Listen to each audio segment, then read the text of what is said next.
what are you going to do? Where are you going? You're not leaving. I said, no, I'm going right across the street. Which, that's a story in itself, which I'll tell you because that's a stockade story. Moving About the building. Yeah, okay. Because I don't think a lot of people remember, the building and how it all came about. I didn't realize you had a pool in the back. I didn't realize there was a pool Yes, in the back. That's cool. very nice swimming pool, which was filled with mud during the storm.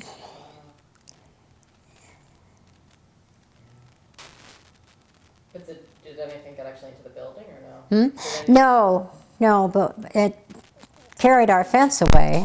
That's why Walking down here, the parking lot the looks. whole parking lot was Yeah, it came up. Well, you saw where the handicap parking was? Well, it came almost to the top of the handicap parking. So it really just came to the building, and yeah. And we found that none of our insurance covered anything because it didn't get in the building. And within the next couple of weeks, we're going to get a new fence because the fence. So this is actually condo, so you're Yes. the owner of the, okay.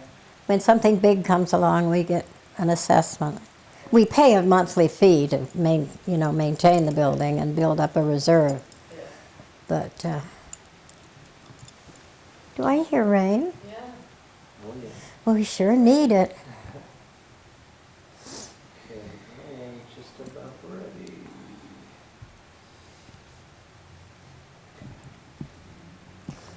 How long does this usually take? Well, How long people talk? how long people talk, really, Yeah, right? I mean, it can last as long as you want. When we had, we did Jim Schmidt and I bet that lasted a long time, oh, didn't it? they just till the film ran out. Yeah. Yeah. Well, that's it, end of tape. But it was It great. was Well, good. they've been here a long time and been very involved in a lot of They're things. so and- passionate about it all too. They Yeah. really, but that was great. Yeah. So yeah, I mean, whenever we sort of get to a point where you feel like you're done. Well, I'll probably wear myself out talking. Yeah, I'm rolling now, so you. Oh, okay. You want to know the first? First time you saw the stockade. The first time I saw the stockade was in 1951. My father had retired from the Navy and come to live in Schenectady and work for General Electric. And I was living in California with my husband and one child. And I was curious, so when my husband was sent to Newport for 3 months, I decided to come with him and take a look at Schenectady and see how my parents were doing as civilians. Yeah. And so I saw the stockade, came to St. George's, and fell in love with it just the way the rest of my family did. Yeah. And then I came back again it was 1953, my husband went to Korea for 13 months. And it was the Korean War, so of course I couldn't go along. So I came back again and stayed with my parents. By that time I had 2 little girls. And it was a wonderful place to be because not only did I have the support of my family, my parents, but it's the stockade's like a village. And I had St. George's Church, which was very important. And then in 1961, my husband was deployed again for 13 months, and I came back again. And at that time, my 2 older girls were in school. I had 3 little girls by that time. My 2 older girls were in school, and they came here to Riverside School, and spent that year here. And then in 1966, my husband retired from the Marine Corps. And he'd been brought up in the Army, and I'd been brought up in the Navy. And neither one of us had a real home. We didn't have roots anywhere. Yeah. So Schenectady, by that time, seemed almost more like home than any place we'd ever lived. We had both moved. I went to 12 different schools, and so I didn't have any roots anywhere. So we came to Schenectady. And the first 5 years we lived up in the GE plot. And then we longed for the stockade again. And so we bought this 2-family over here. That's number 142. 142. And it was a 2-family then, and my mother was still living at 19 front.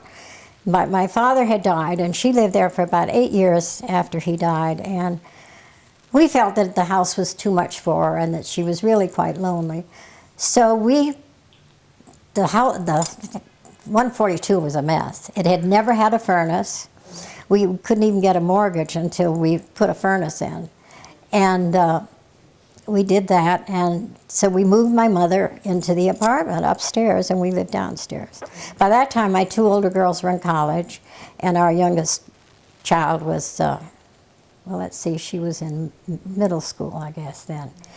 And my husband had to was transferred with GE to South Carolina for 2 years. So we finished the house and went off to South Carolina. We rented the downstairs.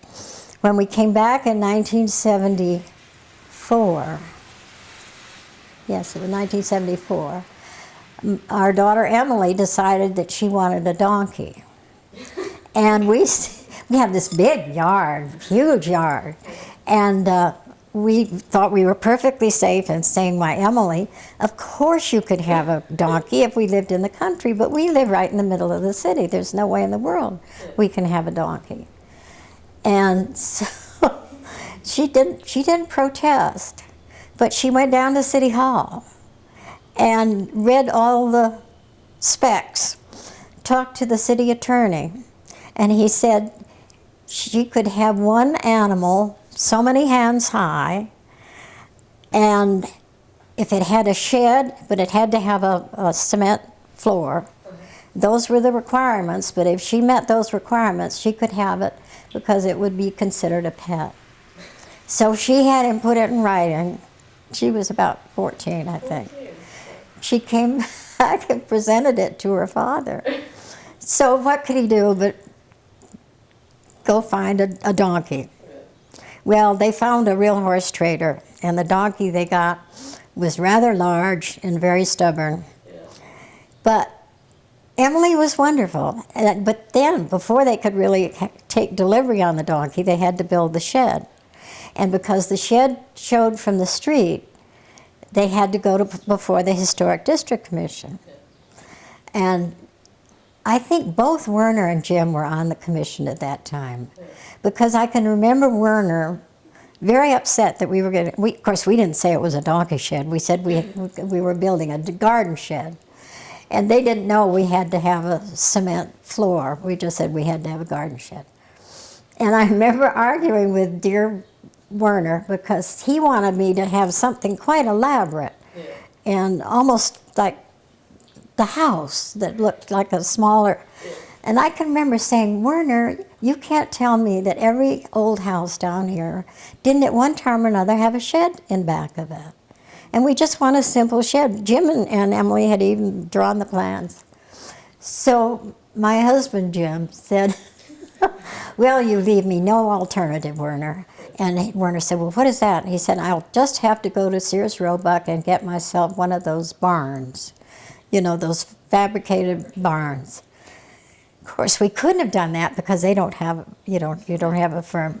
But it was a bluff. And Werner said, well, let me see your plans again. So they okayed our plans.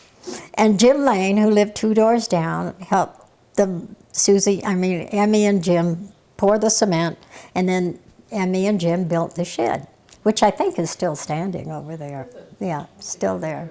Yeah. So then we took delivery on the donkey, and they delivered him in the dark. This guy was a real horse trader, in the dark on a Saturday night. So we had to we didn't have time to call all the neighbors, to warn them. And sure enough, I think it was Monday, I think it was about Monday, we did call Mrs. Benzie, the old lady who we bought our house from. She owned the gray house, 140. And we called her and talked to her husband and said, please tell Mrs. Benzie that she will see a strange animal in the yard. Well, he said he would. He never told her. And the first thing we knew, between the houses, we saw 2 policemen going down, and they had a rope like a tow rope. The rope was at least that big.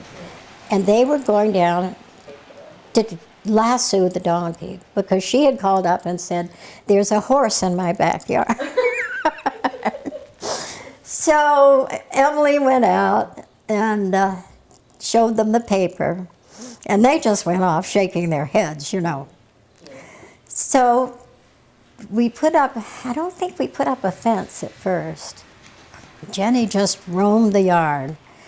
But then she ate all my tulips right down to the ground, and I said, that's enough. I've got to have one section of the... So they put up a little fence. Actually, it was an electric fence at first, and she learned not to go near it. And, but I found out years later that the kids from the school here, when we weren't there, they used to go over the fence and get on her and ride her. And she was rough. She was rough. And when I think of it now, why the school didn't protest, why nobody protested. And John Ellsberg lived next door, and he was sort of a fussy, wonderful, I love John, but he was very particular. And we thought if anybody would be upset about the donkey, it would be John. But we used to find him peeking over the fence playing peekaboo with her. He'd pop up, and then he'd come down it. So he didn't mind her. And she was funny because she knew that Emily came home from school about 3:30 every afternoon. And if Emily wasn't home, she'd come to the back porch, and I'd hear this. It sounded like knocking, but she was pawing the back steps.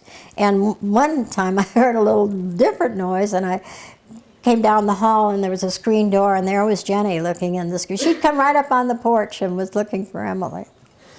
So finally, Jim and Emmy trained her to we bought a donkey cart. There was a woman selling a donkey cart. And they were going to train, well, they did train her to pull the donkey cart. And Emmy got so they could go around the yard. And all this time, Emily was taking feed out to her every single morning, water out, never complained. And because I think it was a lot more work than she expected. And so finally they decided they could take the donkey out on the street for a ride. And they took down a section of the back gate, took her out through the parking lot where the used to be a laundry then. And she just went wild. She wanted just to go. And it was all they could do to wrestle her back into the garden and get the fence up again. And Emily said, Daddy, she needs to be free. She needs to be somewhere where she can roam. So then everybody said, well, who's going to buy your donkey? And who's going to buy a donkey cart? Well, we sold the donkey. Very quickly, we sold her to a woman who lived in Galway and raised horses. And apparently, if you put a donkey in with horses, it calms them. And a lot of people like to have a donkey in their herd of horses. And we found a woman who showed ponies, and she bought the pony cart. And that was the end. But I still occasionally will run into somebody about the age of Emily, you know, grown. Emmy's in her early 50s now. They'll say, oh, you're the ones who had the donkey. I used to ride that donkey. Well, of course, if we'd known that at the time, it would have been just awful. But I was going to tell you about the school. Let me get it must have been in the early 80s that Schenectady started closing the neighborhood school.